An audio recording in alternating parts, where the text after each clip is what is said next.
Welcome to మన TV news bulletin. ముందుగా headlines. రైతుల సమస్యలపై చర్చకు రండి, మాజీ మంత్రి కాకాని గోవర్ధన్ రెడ్డి సవాల్.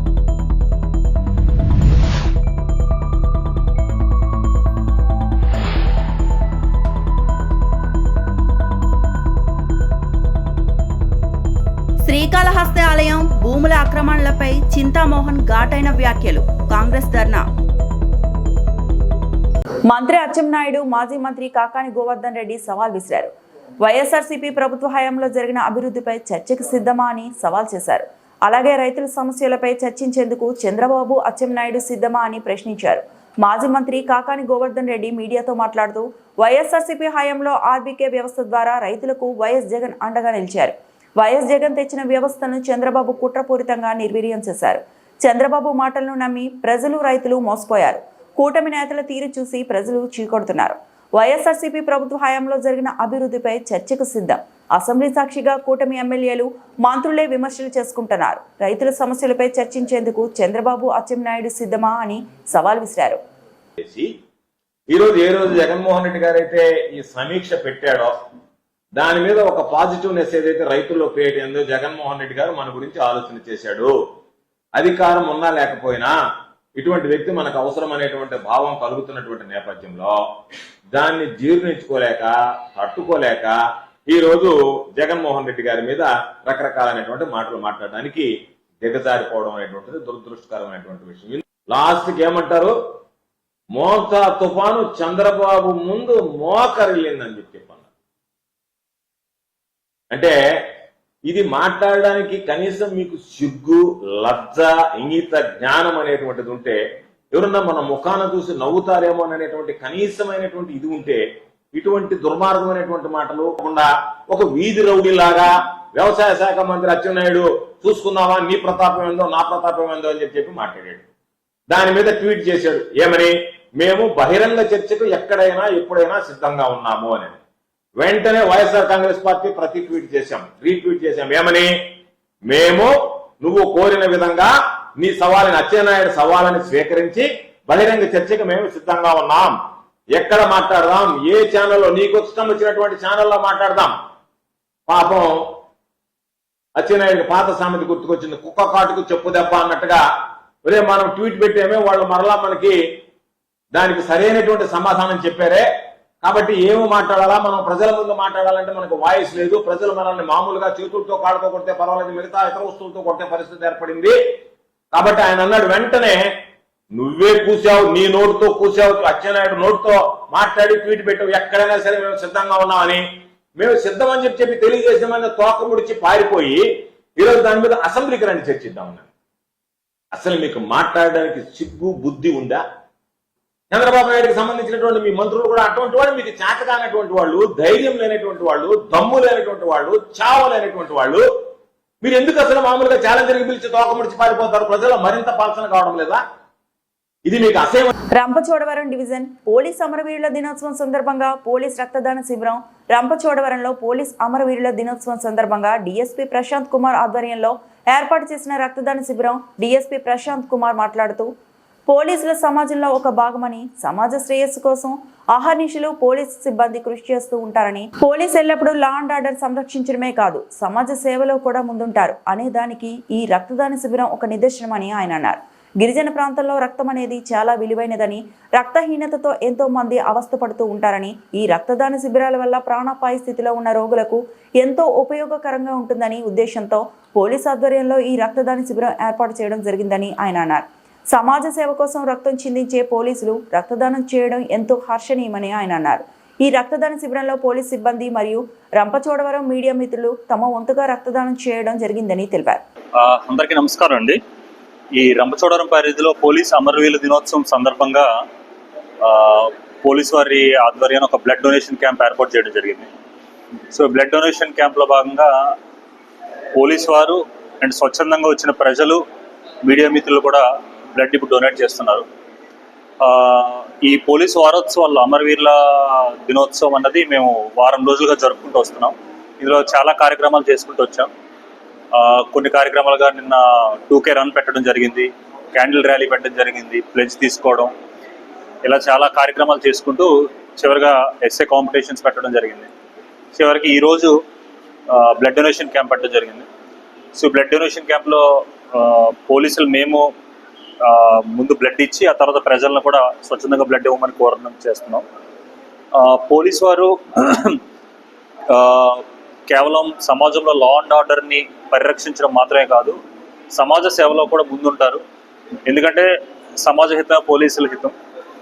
సమాజంలో ఎటువంటి నీడ్ ఉన్నా కూడా, ముఖ్యంగా మన ఏజెన్సీ ఏరియాల్లో బ్లడ్ అనేది చాలా ఇంపార్టెంట్. ఎందుకంటే చాలామంది ఎనిమిక్గా ఉంటారు, రక్తహీనత ఉన్న వాళ్ళు చాలామంది ఉన్నారు, రక్తం సరిగ్గా లేక ఇబ్బందులు పడే బాలింతలు చాలామంది ఉంటారు డెలివరీ టైంలో. కాబట్టి ఈ ఏరియాలో మేము బ్లడ్ ఇవ్వడం అనేది చాలా హెల్ప్ అవుతుంది వాళ్ళందరికీ కూడా. అండ్ ఇక్కడ జరిగే యాక్సిడెంట్ సంఖ్య కొంచెం ఉంటుంది దానివల్ల కూడా. సో ఇవన్నీ దృష్టిలో పెట్టుకొని మేము బ్లడ్ ఇవ్వడమే కాకుండా ప్రజల నుంచి కూడా రక్తదానాన్ని మేము ప్రమోట్ చేయడం వల్ల ఇక్కడ ఉన్న చుట్టూ రంపచోడవరం అండ్ ఏజెన్సీ ప్రాంతాల్లో ఈ రక్త కొరత కొంతవరకు తగ్గుతుందని కూడా మేము అనుకుంటున్నాం. సో ఇందులో భాగంగానే ఈ పోలీస్ వారోత్సవాలు ఈ రోజుతో అమరవీర దినోత్సవం అనేది ప్రోగ్రామ్, ఈరోజు last programme with this blood donation.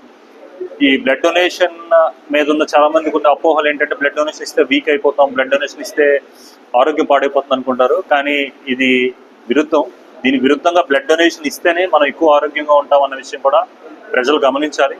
ప్రజలు గమనించి బ్లడ్ డొనేషన్ ఇద్దాం. అండ్ ఫైనల్గా చెప్పేది ఏంటంటే సమాజంలో లా అండ్ ఆర్డర్ కోసం రక్తాన్ని చిందించే పోలీసులు సమాజ శ్రేయస్సు కోసం రక్తదానం కూడా చేస్తుంటారు. అందుకే అమరవీర దినోత్సవం భాగంగా చేస్తున్నాం. ఇదే కాకుండా ఎవ్రీ 4 monthsకి ఒకసారి 6 monthsకి ఒకసారి కూడా మేము బ్లడ్ డొనేషన్ క్యాంప్ పెడదాం అనుకుంటున్నాం. సంవత్సరానికి ఒకసారి మాత్రమే కాకుండా మా రంపచోడవరం పోలీస్ వారి తరపు నుంచి ప్రతి 4 months or 6 monthsకి ఒకసారి బ్లడ్ డొనేషన్ క్యాంప్ పెట్టి మళ్ళీ నెక్స్ట్ టైం కూడా మేము బ్లడ్ డొనేషన్ ఇద్దాం అనుకుంటున్నాం. Thank you so much. Srikalahasti నియోజకవర్గం రాజీవ్ నగర్లో నెలకొన్న సమస్యలను పరిష్కరించాలని డిమాండ్ చేస్తూ శనివారం ఉదయం కేంద్ర మాజీ మంత్రి కాంగ్రెస్ పార్టీ సీనియర్ నాయకులు చింతామోహన్ ఆధ్వర్యంలో కాంగ్రెస్ శ్రేణులు రాజీవ్ నగర్లో ధర్నా నిర్వహించారు. ఈ సందర్భంగా కేంద్ర మాజీ మంత్రి కాంగ్రెస్ పార్టీ సీనియర్ నాయకులు చింతామోహన్ ప్రజలను ఉద్దేశించి ప్రసంగించారు. మేము అధికారంలో ఉన్నప్పుడు కాంగ్రెస్ పార్టీ 2007లో 100 ఎకరాల భూములు నిరుపేదలకు ఇవ్వడం జరిగిందన్నారు. ఒక్కొక్కరికి 2-2.5 సెంట్లు చొప్పున 7,500 మందికి నిజాయితీగా ఇచ్చామన్నారు. ఇంటి స్థలాలు ఇవ్వడంతో పాటు హౌసింగ్ కార్పొరేషన్ నుంచి ఆర్థిక సాయం చేశామన్నారు. కొంతమంది ఇండ్లు కట్టుకున్నారని, మరికొంతమంది ఇండ్లు కట్టుకోలేకపోయారని చెప్పారు. 6,000 మంది ఇండ్లు కట్టుకున్నారని, రాజీవ్ నగర్ శ్రీకాళహస్తికి ఒక టౌన్షిప్గా తయారైందని పేర్కొన్నారు. కాంగ్రెస్ ప్రభుత్వం అధికారం పోగానే ప్రాంతీయ పార్టీల అధికారంలోకి వచ్చిందన్నారు. వైసీపీ అధికారంలో ఉన్నప్పుడు కోట్ల రూపాయలు తీసుకున్నట్లు మేము వింటున్నాము. ఇది తప్పు. వైసీపీ వాళ్ళు కలెక్ట్ చేసి డబ్బు తిరిగి పేద ప్రజలకు ఇవ్వాలని డిమాండ్ చేశారు.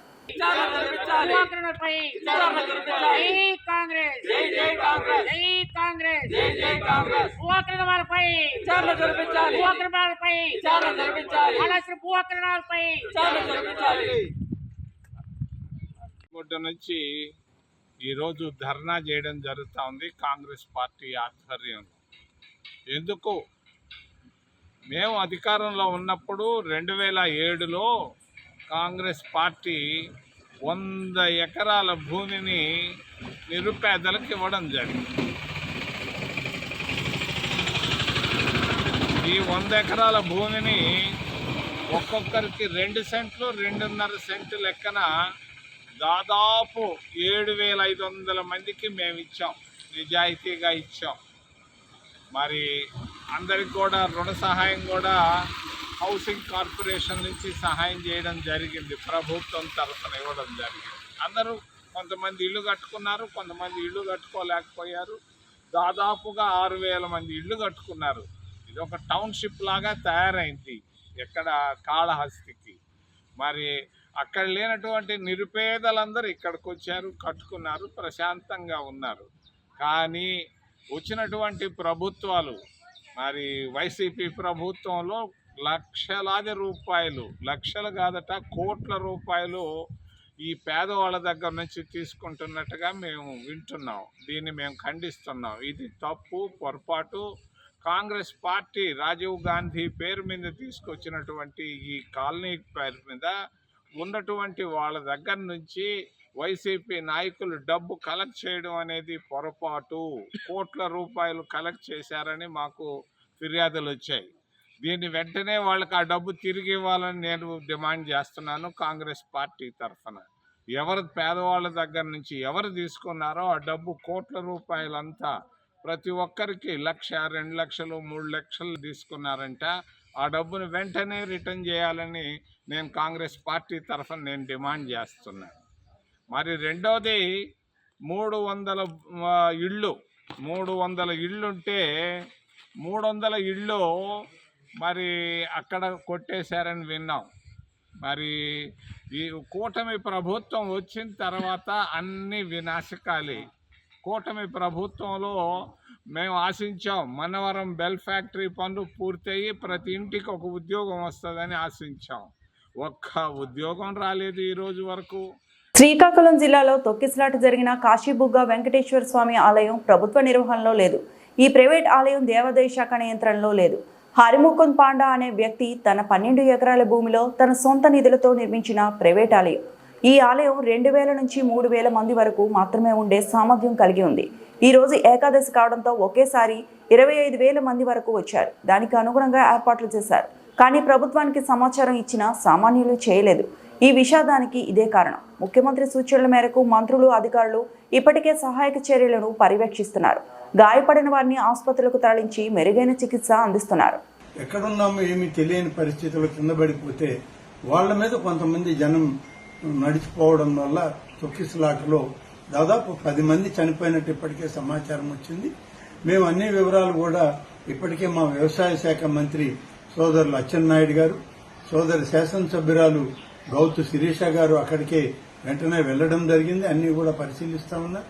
జిల్లా కలెక్టర్ గారు, దేవాదాయ శాఖ అధికారులందరూ కూడా అక్కడే పరిశీలించి వివరాలన్నీ కూడా సేకరిస్తా ఉన్నారు. మొత్తం మీద ఇప్పటికే అందిన సమాచారంలో అయితే 10 మంది చనిపోయారని చెప్పి ఇప్పటికే సమాచారం వచ్చింది. గౌరవ ముఖ్యమంత్రి గారు కూడా వీటి మీద స్పందించి ఆదేశాలు ఇవ్వడం జరిగింది. మొత్తం మీద ఈ ఆలయం అనేటువంటిది ఇది ప్రభుత్వ ఆధీనంలో ఉన్నటువంటి ఆలయం కాదు. ఒక ప్రైవేటు వ్యక్తి తన సొంత నిధులతో నిర్మాణం చేసిన ఆలయం. దీని వివరాలు కూడా సరిగా ప్రభుత్వం దగ్గర లేవు. దేవాదాయ శాఖ కానీ ఇతర జిల్లా అధికారులకు కూడా ఆ నిర్మాణం చేసిన వ్యక్తి ఈ ఆలయ వివరాలు ఇవ్వకుండా ఇవాళ ఏకాదశి పర్వదినాన దాన్ని ప్రారంభించుకుని ఎక్కువ మంది భక్తులు రావడం జరిగింది. ఆ ఆలయ పరిధి కేవలం 2-3 వేలు మాత్రమే సరిపోయేటువంటి ఆలయం. కానీ ఈరోజు ఈ ఏకాదశి కారణం కార్తీక మాసం వల్ల దాదాపు 25,000 మంది పైన జనాభా వచ్చారని, అందులో సరైన క్యూ లైన్ లేకపోవడంలో తొక్కిసలాట జరిగిందని ఇప్పటి వరకు మాకు అందుతున్న సమాచారం. కానీ ఏదేమైనా అంతమంది భక్తులు చనిపోవడం అనేటువంటిది చాలా బాధాకరం. వారి కుటుంబ సభ్యులకి రాష్ట్ర ప్రభుత్వం తరఫున, దేవాదాయ శాఖ తరఫున వారికి ప్రగాఢమైన సానుభూతిని తెలియజేస్తూ ఇప్పటికే క్షతగాత్రులైన వాళ్ళందరినీ కూడా అన్ని ఆసుపత్రులకు తీసుకెళ్లి వాళ్ళకి కావలసినటువంటి మెరుగైన వైద్యం అందించాలని, మరి ఎటువంటి ఎక్కువ మంది ఇంకా దానిలో ఇబ్బంది పడకూడదని చెప్పి అధికారులకు ఇప్పటికే ఆదేశాలు ఇచ్చాం. ఇంకా ఎలా ఉంటుంది సమాచారం అనేది మా వ్యవసాయ శాఖ మంత్రి వారు, జిల్లా కలెక్టర్ గారు, శాసనసభ్యులు అక్కడే ఉన్నారు కాబట్టి వారు ఇచ్చే సమాచారం తీసుకుని మళ్లీ మాట్లాడతారు. ఈ రోజు భీమిలి నియోజకవర్గం ఎమ్మెల్యే గంటా శ్రీనివాసరావు పద్మనాభం మండలం తునిపాలెంలో నిన్న వరదలు కొట్టుకుపోయిన కాళ్ళ అనుశ్రీ తల్లిదండ్రులను ఓదార్స్తూ ₹1,00,000 చెక్కును అందజేశారు.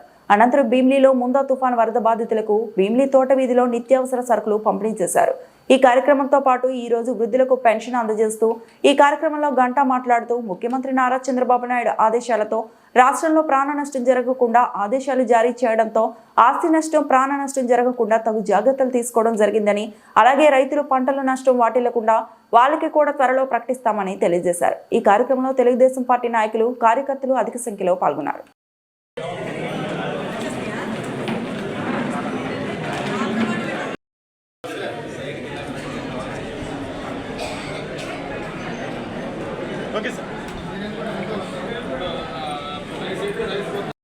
పక్క అధికారుల్ని మరో పక్క ప్రజాప్రతినిధులను కూడా అప్రమత్తం చేసి ఈ తుఫాను యొక్క తీవ్రత దాని ప్రభావం మనపైన ఎక్కువ లేకుండా మనం చేయాలనే ఉద్దేశంతో అన్ని రకాల జాగ్రత్తలు తీసుకోవడం జరిగింది. గతంలో కూడా ఎప్పుడైనా తుఫాను వచ్చిందంటే ఆ తర్వాత ఇన్ని వందల మంది చనిపోయారు, ఇన్ని ఇళ్ళు నేలపటం అయిపోయాయి, లేకపోతే ఇన్ని పశువులు చనిపోయాయి, లేకపోతే వేల కోట్ల ఆస్తి నష్టం, ఇట్లా మనం చెప్పుకునేవాళ్ళం.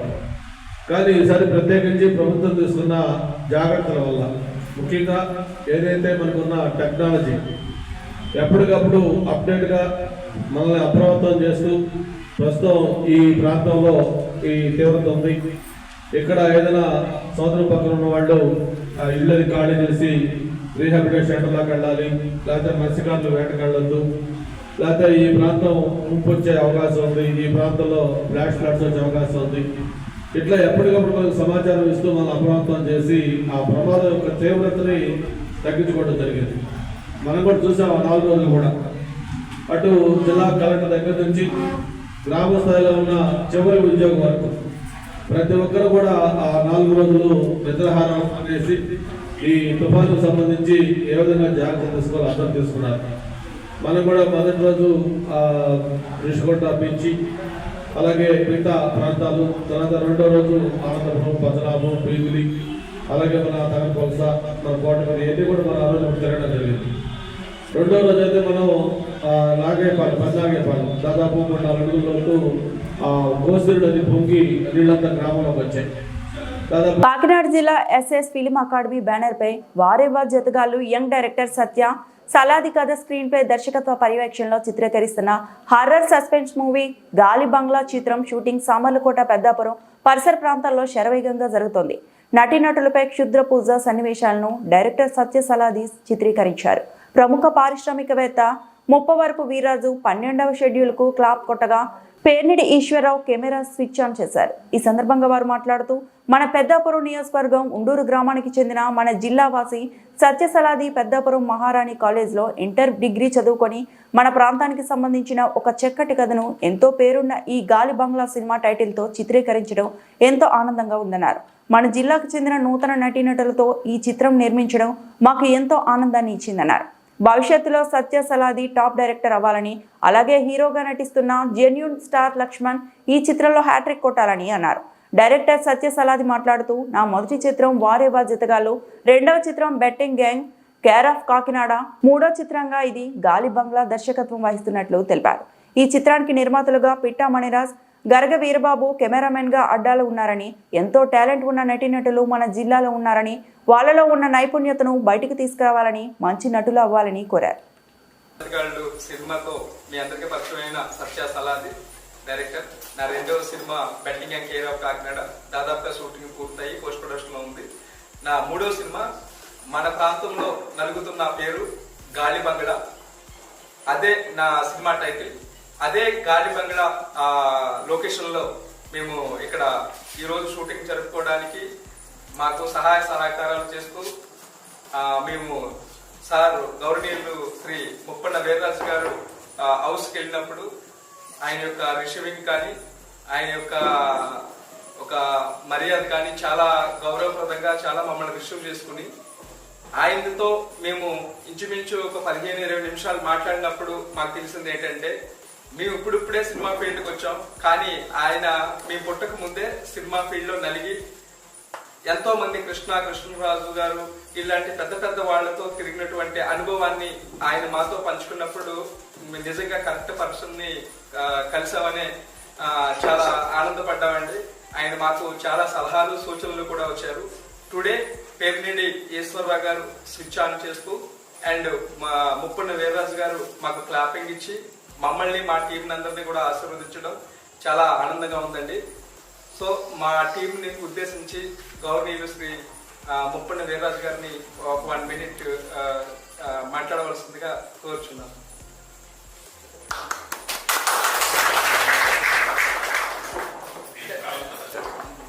ఈ రోజున ఇక్కడ మా గాలి బంగ్లాలో సత్య సలాది డైరెక్షన్లో సినిమా తీసుకున్నాను. చాలా సంతోషంగా మన లోకల్ ఆర్టిస్టులతో లోకల్ ఫ్యాక్షన్స్ అందరూ కూడా చక్కగా వీళ్ళ గతంలో జతగాడి సినిమా కూడా నేను చూడటం జరిగింది.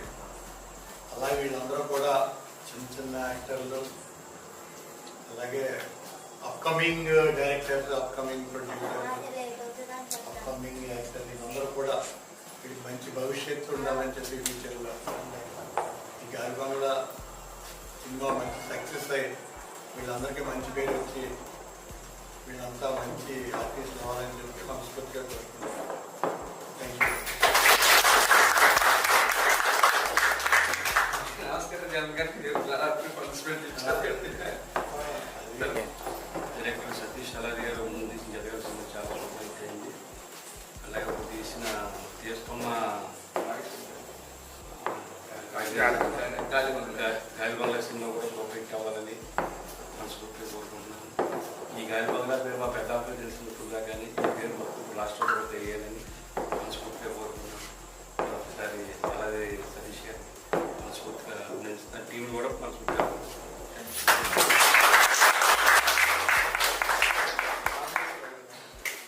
అందరికీ నమస్తే అండి. నేను మీ మామిడేశ్వరం అని పెద్దాపురం స్థానిక వాసిని.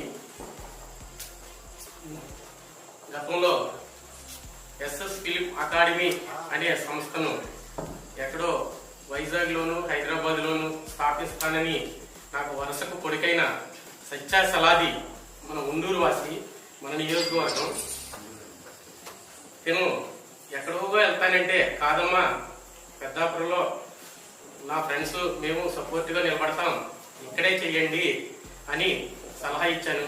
ఆ సలహాని తూచా తప్పకుండా పాటించాడు. అప్పుడు ఈసారే ఈ వార్తలు ఇంతటితో సమాప్తం.